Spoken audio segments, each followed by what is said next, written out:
यादव युद्धानंतर जे काय अब्बासीचं साम्राज्य आहे, यादव युद्धानंतर स्थापन झालेलं पहिलं अब्बासीचं साम्राज्य, अब्बासीनंतर सामानी मंडळीची सत्ता, त्याच्यामध्येच एक तुर्क गुलाम होता अल्पदगीन, त्यानं गझनीवर आपली गझनी राजधानी बनवल्याने एक स्वतःचं राज्य स्थापन केलं, बरोबर.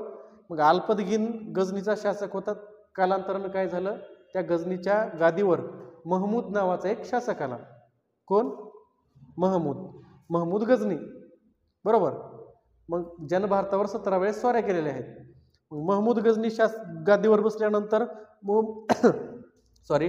महमूद गझनीनं काय केला, तुम्हाला सांगितलं पेशावर पासून इकडं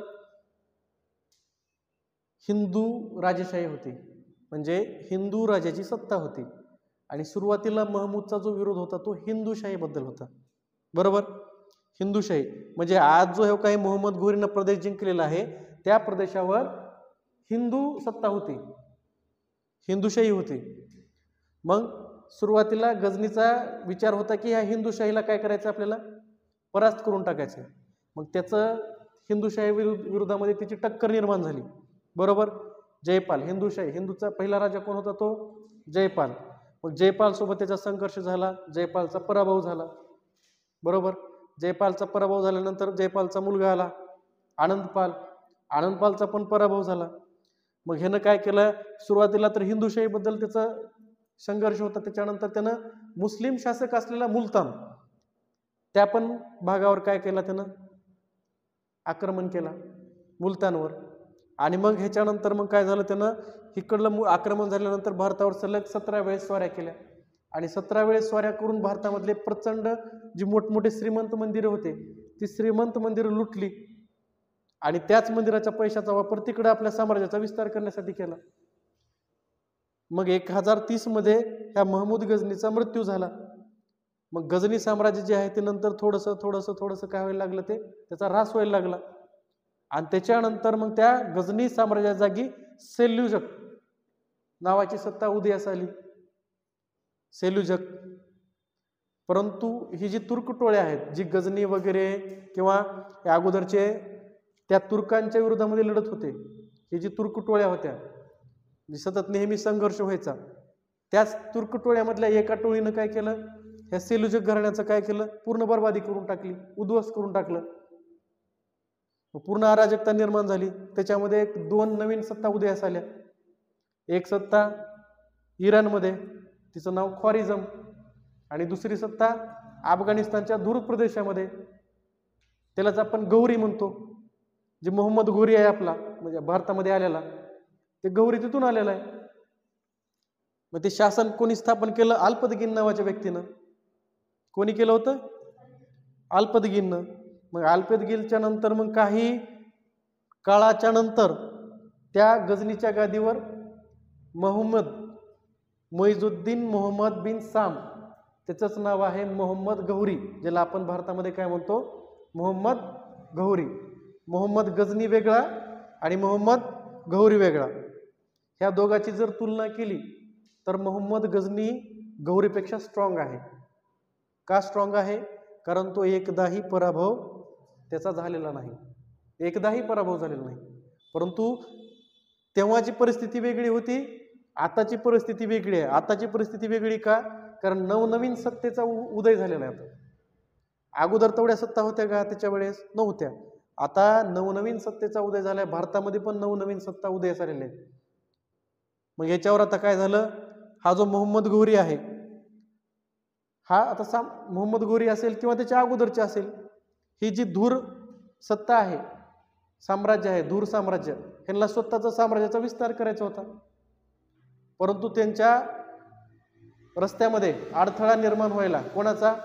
त्या ख्वारिझमचा, जी इराणमध्ये स्थापन झालेली होती. ख्वारिझम जे एकदाच 2 सत्तेचा उदय झालेला आहे. कोणत्या कोणत्या? धूर आणि ख्वारिझम. तर ती ख्वारिझम धूरपेक्षा कितीतरी बळकट आहे, मजबूत आहे.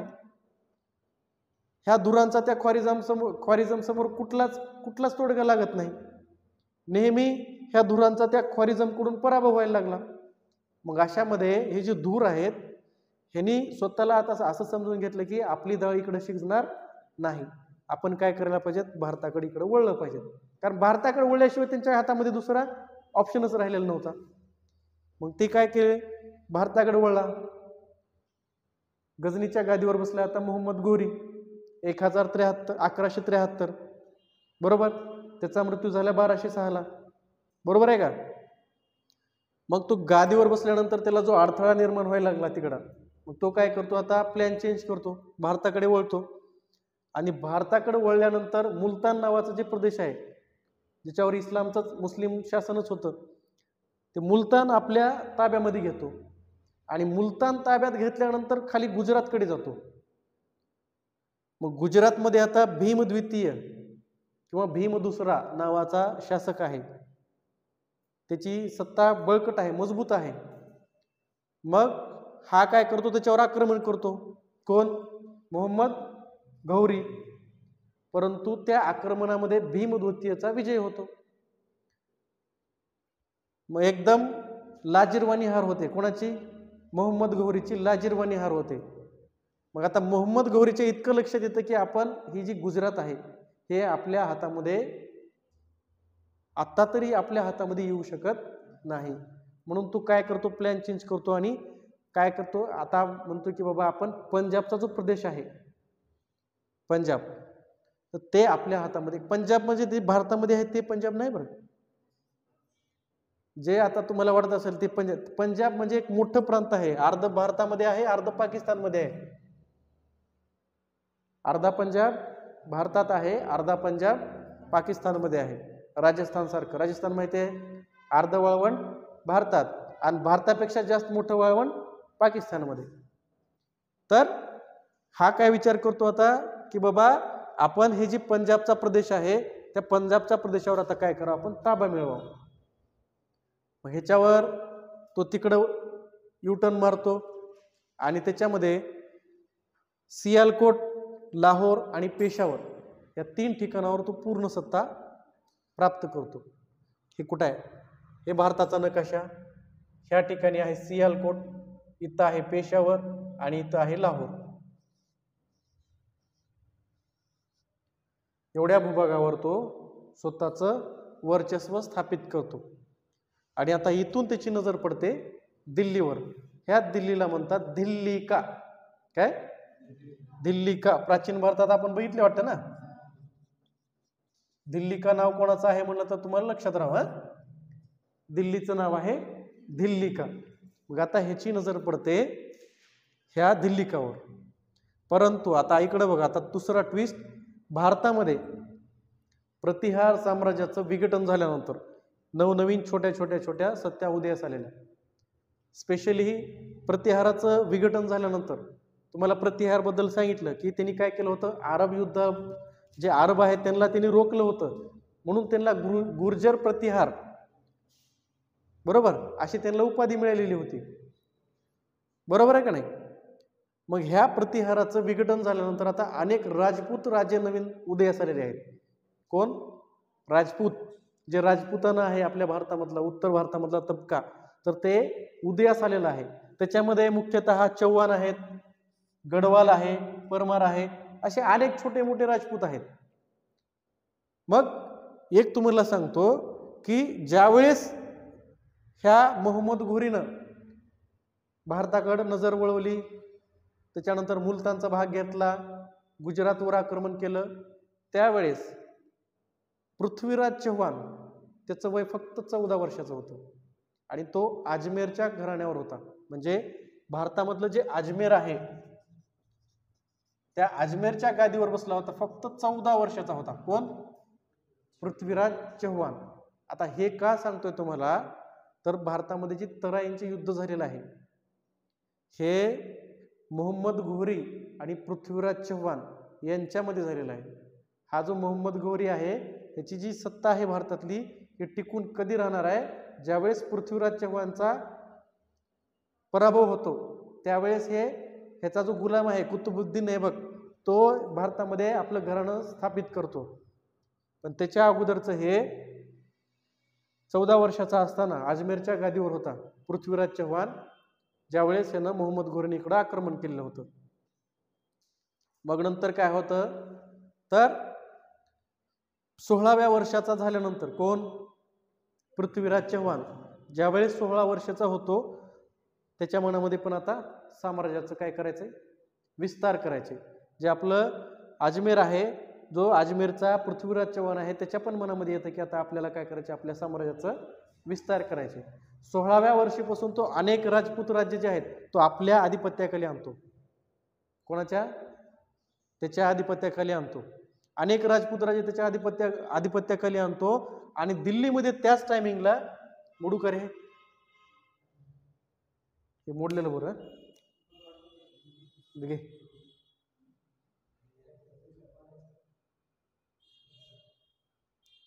का अर्जुन समजायला का नाही? महत्वाचं हे आहे. हा समजायला का नाही रे?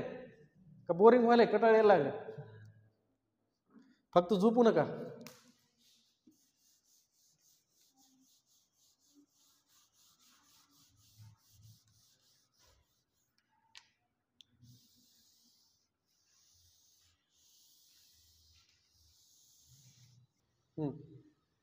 आता पृथ्वीराज चव्हाण जो आहे त्यानं काय केलं? दिल्लीवर तोमर घराण्याची सत्ता होती. कोणाची? तोमर घराण्याची दिल्लीवर सत्ता होती. तर पृथ्वीराज चव्हाणनं काय केलं? तोमर घराणं हटवलं आणि चव्हाण घराण्याची सत्ता स्थापन केली. कुठं? दिल्लीवर. तोमर घराणं हटवलं आणि चव्हाण घराण्याची सत्ता स्थापन केली दिल्लीवर. मग दिल्लीवर सत्ता स्थापन केल्यानंतर आता दिल्लीचा बादशाह कोण आहे? पृथ्वीराज.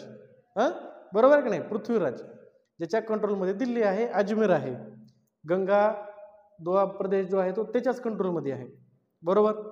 आणि त्यानं गुजरातचा जो भीमद्वितीय आहे त्याच्यासोबत पण संघर्ष करण्याचा प्रयत्न केला, पण त्याच्यामध्ये पण त्याला काय झाला? पृथ्वीराजचा पण पराभव झालेला आहे. मोहम्मद घोरीचा पण, पृथ्वीराजचा पण, दोघाचाही पराभव केले. कोण? भीम दुसरानं, जो गुजरातचा शासक आहे. मग पृथ्वीराजला पण सबक काय मिळाला की बाबा आपलं साम्राज्याचा विस्तार आपण इकडे करू शकणार नाही, गुजरातकड. आपल्याला पण कुठे गेलं पाहिजेत? आता गंगाचा जे मैदानी प्रदेश आहे तिकडे गेलं पाहिजेत, दिल्ली आहे तिकडे गेलं पाहिजेत. मग त्याच्यावर तो काय करतो? अनेक राजपुताने आपल्या आधिपत्याखाली घेत दिल्लीकडे जातो आणि त्या ठिकाणचं तोमर घराणं जे आहे त्या तोमर घराण्याला बाजूला हटवून त्या जागी चव्हाण घराण्याची स्थापना करतो. आता भारतामधला मेन कोण झाला? आता पृथ्वीराज चव्हाण. बरोबर. मग अशामध्येच आता ह्याची कोणाची नजर पडेल तिथे इकडे दिल्लीवर? मोहम्मद घोरीची नजर कुठं पडली होती? आता दिल्लीवर पडलेली होती. कारण पंजाबचा प्रदेश जो काय आहे तो तर त्यानं त्या हातामध्ये घेतलेलाच होता. बरोबर. मग मोहम्मद घोरीची नजर दिल्लीवर पडली म्हणजे पृथ्वीराज चव्हाण आणि मोहम्मद घोरी यांच्यामध्ये आता संघर्ष अटळ आहे. म्हणजे ह्यांच्यात 100% युद्ध होणारच झालं. मग यावर असं होतं की 1191ला तराईमध्ये, कुठं? तराईमध्ये भटिंडा ह्या ठिकाणासाठी दोघांमध्ये युद्ध होतं आणि त्या युद्धामध्ये 1191च्या पहिल्या तराईच्या युद्धामध्ये पृथ्वीराज चव्हाणाचा विजय होतो आणि मोहम्मद घोरीचा पराभव होतो. एकदम लाजिरवाणा पराभव होतो मोहम्मद घोरीचा. मग मोहम्मद घोरी काय करतो? रिटर्न जातो. जो काय आपलं पंजाब आहे त्या पंजाबमध्ये स्थायिक होतो. परंतु त्या गोष्टीकडे पृथ्वीराज चव्हाण दुर्लक्ष करतात की बाबा ही जी मोहम्मद घोरी आहे याला सबक मिळालेला आहे. पृथ्वीराज चव्हाणच्या मनामध्ये आता अशी निर्माण झाला, असा विचार निर्माण झाला की आता मोहम्मद घोरीला सबक मिळालेला आहे, तो इकडं तरी येण्याचा प्रयत्न करणार नाही. तो जो काय आपला पंजाब जो ठिकाण आहे तो त्या ठिकाणी आता काय करेल? सेटल होईल आणि तिकडचाच विचार करेल. परंतु मोहम्मद घोरीला दिल्ली मिळवायचीच होती. बरोबर. मोहम्मद घोरीनं काय केलं? प्लॅनिंग केलं. मोहम्मद घोराची जी सेना होती ती घोडदळ एकदम स्ट्रॉंग सेना होती. तुर्क लोक म्हणल्यानंतर आपण बघितलं नाही का, ह्या तुर्क लोकांनी कोणाकोणाची वाट लावून टाकलेली आहे? पूर्ण अरब साम्राज्य जे काय अब्बासीचं तिथून वाट लावत आलेले लोक आहेत. मग ह्यांच्यासाठी आता हे काय शांत बसणारे आहेत का? नाही. मग ह्याच्यावर काय होतं? 1191ला जर पराभव झाला, परंतु परत एका वर्षामध्ये स्वतःच्या सेनेला पुनर्निर्मित करतो तो. कोण? एकदम सुसज्ज करतो मोहम्मद घोरी आणि 1192ला परत येतो. आणि ज्या वेळेस 1192ला परत येत असतो त्या टायमिंगला मग ह्या जो पृथ्वीराज चव्हाण आहे त्याला अचानक खबर लागते की बाबा आपल्यावर आक्रमण होणार आहे. म्हणजे एकदम बेसावध असतो हा पृथ्वीराज चव्हाण, एकदम सुरुवात बेसावध. म्हणजे त्यानं पृथ्वीराज चव्हाणचं सुरुवातीला म्हणणं काय असतं की बाबा सबक मिळालाय म्हणजे तो आता तिकडच सेटल होईल, इकडे काय परत येणार नाही. मग ज्या वेळेस अचानक आक्रमण होणार आहे अशी भीती पृथ्वीराज चव्हाणच्या मनात निर्माण होते, त्यावेळेस तो अनेक जे छोटे मोठे राजपूत राज्य आहेत त्यांच्याकडे मदत मागतो. मग मदत मागितल्यानंतर त्याच्यामध्ये अनेक राजे त्याच्या मदतीला येतात, परंतु एक महत्वपूर्ण शक्तिशाली राजा कन्नौजचा राजा जयचंद. कुठला? कन्नौजचा राजा जयचंद. त्यावेळेस एक म्हणजे खूप शक्तिशाली असतो तो. जयचंद मात्र ह्याच्या मदतीला धावून येत नाही. त्याचं एक कारण असं म्हणतात की जयचंदची जी मुलगी होती त्या मुलीचं नाव होतं संयोगिता. काय? संयोगिता. मग पृथ्वीराज चव्हाणचं आणि जयचंदच्या मुलीचं प्रेम प्रकरण होतं असं म्हणतात, पुस्तकामध्ये आहे. या दोघांचं प्रेम प्रकरण होतं. त्याच्यावर पृथ्वीराज चव्हाणनं ही जी कन्नौजचा राजा जयचंद आहे त्याच्या मुलीला घोड्यावर पळवून नेऊन तिच्यासोबत लग्न केलेलं असतं. कोण? पृथ्वीराज चव्हाण. त्याच्यामुळं म्हणतात की त्या गोष्टीमुळं कन्नौजचा जो राजा आहे जयचंद त्यानं पृथ्वीराजला सपोर्ट केलेला नाही. मग 1192ला तराईमध्येच दुसरं युद्ध होतं. कोणाकोणाचं? मोहम्मद घोरी आणि पृथ्वीराज चव्हाण. परंतु या युद्धामध्ये पृथ्वीराज चव्हाणचा अपमानजनक जवळपास हार पराभव होत असतो. मग हा पराभव झाल्यानंतर तो काय करतो? काही दिवस पृथ्वीराजला बंदी ठेवतो. मोहम्मद घोरी जो आहे पृथ्वीराजला काही दिवस बंदी ठेवतो. काही कालांतरानं पृथ्वीराजला सोडतो आणि परत पृथ्वीराजला काही दिवस जी त्याची सत्ता आहे ती सत्ता त्या सत्तेवर बसवतो ह्या मोहम्मद घोरी. परंतु परत नंतर पृथ्वीराजकडून सत्ता काढून घेतली जाते आणि त्याच्यानंतर हा जो पृथ्वीराज दिल्लीवर बसलेला होता, चव्हाण घराण्याची स्थापना केलेली होती त्यानं, तर ती दिल्ली घराण्याचं जी तोमर जी मूळ वंशज आहेत दिल्लीचे, तर ती दिल्ली घराणं मोहम्मद घोरी काय करतो? ती चव्हाणाची सत्ता हटवतो आणि परत तोमरजी राजा आहे अगोदरचा त्यांना परत सत्ता देतो दिल्लीची. परंतु कालांतराने लगेचच तो दिल्लीची दिलेली सत्ता पण आपल्याकडे परत घेतो आणि आपल्याकडे परत घेतल्यानंतर मात्र तो काय करतो? इथला भाग एवढा जिंकून रिटर्न जे तराईचं दुसरं युद्ध आहे, तराईचं दुसरं युद्ध झाल्यानंतर तो रिटर्न आपला जो प्रदेश आहे त्याचा कुठला? धूर, अफगाणिस्तान, तिकडं तो रिटर्न परतो. मग रिटर्न जात असताना तो काय करतो? आता की अगोदर खाती काय होती? भारतावर मुस्लिम इस्लामिक आक्रमण व्हायचे, लुटणं व्हायचं आणि ते लुटून रिटर्न जायचे. परंतु हा आता रिटर्न जाणाऱ्यातला नाही. हा जेवढा भाग आपण जिंकलेला आहे तेवढ्या भागावर कंट्रोल आपलं राहावं म्हणून त्याचा जो विश्वासू गुलाम आहे त्याचं नाव आहे कुतुबुद्दीन ऐबक. त्या कुतुबुद्दीन ऐबकला हा काय करतो? हा जो जिंकलेला प्रदेश आहे त्या जिंकलेल्या प्रदेशावर नजर ठेवण्यासाठी ती प्रदेश त्याच्या हातात देतो आणि स्वतः परत जातो. परंतु नंतर 1194ला परत तो भारताकडे येतो. कोण? मोहम्मद घोरी 1194ला परत भारतामध्ये येतो आणि 1194ला भारतामध्ये आल्यानंतर हे जे कन्नौज आहे जे सामर्थ्यवान आणि शक्तिशाली होतं, कन्नौजचा राजा जयचंद, त्या कन्नौजच्या राज्याविरुद्धात युद्ध करतो 1194ला येऊन आणि त्या युद्धामध्ये कन्नौजच्या राजाचा पराभव होतो. कन्नौजचा राजा असेल, बनारस असेल, बनारसमधले अनेक मंदिरं हा मोहम्मद घोरी काय करतो? उद्ध्वस्त करतो. बनारसमधले अनेक मंदिरं उद्ध्वस्त करतो आणि हे झाल्यानंतर तो परत रिटर्न जातो. मग त्याच टायमिंगला हा जो कुतुबुद्दीन ऐबक आहे, कुतुबुद्दीन ऐबक पण काय करतं? आपली स्वारी इकडं गुजरातकडून येतं आणि ह्या ठिकाणी कोण आहे रे गुजरातला? भीमद्वितीय. ह्या भीमद्वितीय बरोबर युद्ध करतो. कोण? कुतुबुद्दीन ऐबक. आणि कुतुबुद्दीन ऐबक प्रथमतः त्या भीमद्वितीय सोबत युद्ध जिंकतो. मग आता हा पूर्ण प्रदेश कोणाच्या आधिपत्याखाली आला आहे का? इथून हे पूर्ण हे धूर घराणं म्हणजे मोहम्मद घोरीच्या कंट्रोलमध्ये आलं. मग ह्याच्यावर मोहम्मद घोरी काय करतात? आता सुभेदार नावाच्या लोकांचे अपॉइंटमेंट करतात. आता पूर्ण साम्राज्य जर बघायचं म्हणलं तर काही सुभेदाराला अपॉइंटमेंट करावंच लागतं. त्याच्यावर बंगालमध्ये हे जो इकडचा भाग आहे बंगालमध्ये बख्तियार खिलजी नावाच्या व्यक्तीला तो तिथला सुभेदार बनवतो आणि गुजरातमध्ये पण एक सुभेदार बनवतो, पण गुजरातमधला सुभेदार जास्त दिवस टिकत नाही. पण हा जो बख्तियार खिलजी आहे कालांतराने काय म्हणतं की बाबा मी कुणाच्या आधिपत्याखाली नाही, मी स्वतंत्र आहे म्हणतं. आणि ह्या बख्तियार खिलजी स्वतःला स्वतंत्र राजा म्हणून घोषणा करतो आणि स्वतंत्र राज्य चालवत असतो. त्याच्यानंतर त्याची मोहीम जाते एक आसामला इकडं वरी, त्या मोहिमेमध्ये ह्याचा दारुण पराभव होतो. कोणाचा? ह्या बख्तियार खिलजीचा. आणि नंतर कालांतराने त्याचा मृत्यू होतो. परंतु आता आपण इकडं ह्याला बघायचं, कोणाला? मोहम्मद घोरीला. मोहम्मद घोरीला. मग हा मोहम्मद घोरी काय करणार आता की इकडचा जो भारतामध्ये ह्याला उद्ध्वस्त करून किंवा लुटून जे काही पैसा मिळालेला आहे भारताकडून, तो पैशाच्या जीवावर तो काय करतो, मध्य आशियामध्ये आपला साम्राज्याचा विस्तार करण्याचा प्रयत्न करतो. सुरुवातीला हे बघा, तुम्हाला एक पॉइंट सांगायचा राहिला सुरुवातीच्या टायमिंगला की भारताकड हा मोहम्मद घोरी वळण्याच्या अगोदर यांचा मुख्य संघर्ष होताना हे खारोसिन नावाचं प्रांत आहे.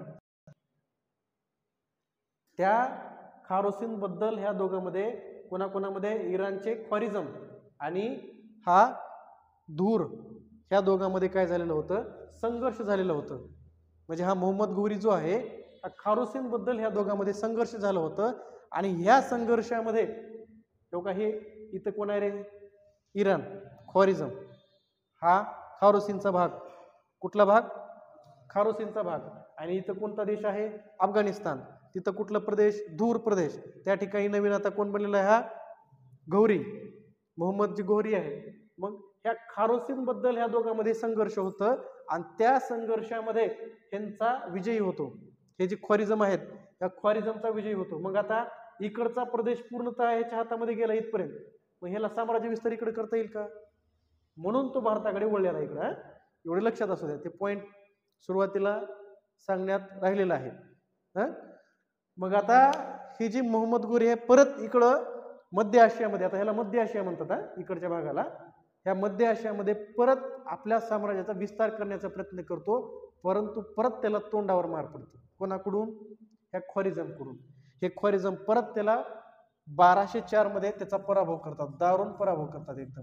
कोणाचा? मोहम्मद घोरीचा. कोणाकडून पराभव होतो? ख्वारिझमकडून. म्हणजे एकही युद्ध ह्या ख्वारिझमनं ह्या मोहम्मद घोरीला किंवा धूरवंशाला जिंकू दिलेलं नाही. मग इकडला पराभव झाल्यानंतर 1204चा पराभव झाल्यानंतर 1206 मध्ये एक विद्रोह झालेला असतं, उठाव झालेला असतं. तो उठाव मोडून काढण्यासाठी हा मोहम्मद घोरी गेला असता. त्या ठिकाणी एका मुस्लिम व्यक्तीकडून ह्या मोहम्मद घोरीची हत्या होते आणि 1206ला हा मोहम्मद घोरी मृत्यू पडतो. आता इथून पुढं भारतामध्ये आपण दिल्ली सल्तनत मधलं च्या अगोदरचं जे घराणे आहेत आता ते बघायचे आपल्याला. सुरुवात झाली होती कुतुबुद्दीन ऐबककडून, बरोबर. मग कुतुबुद्दीन ऐबककडून सुरुवात झाल्यानंतर एक पोलो नावाचा एक खेळ असतो घोड्यावरून. तो पोलो नावाचा खेळ खेळत असताना कुतुबुद्दीन ऐबकचा मृत्यू होतो. आणि कुतुबुद्दीनचा ऐबकचा मृत्यू झाल्यानंतर त्याचा जावाई, कुतुबुद्दीन ऐबकचा जावाई इतमश, तो सत्तेवर येतो. आणि इतमश सत्तेवर आल्यानंतर त्याच्यानंतर आता इतमशची जी मुलं आहेत ते अकुशल असतात. त्याच्यामुळं इतमश काय करतं, आपल्यानंतर त्याची जी मुलगी आहे रजिया, त्या रजिया नावाच्या मुलीला सत्तेवर बसवतं. आणि रजिया नंतर मग पुढं मग संघर्ष चालू. पुन्हा मग बलबन बसतो आणि बलबन बसल्यानंतर पहिल्यांदा भारतीय मुस्लिम रेहानला दिल्लीची गादी दिली जाते आणि परत त्या रेहानकडून दिल्लीची गादी काढून घेतली जाते. परत बलबन बसतो. आता ही संघर्ष आहे ते आपण उद्यापासून बघू. इथपर्यंत समजलं तुम्हाला? समजले का? परत सांगायचं आहे? समजले का? ठीक आहे.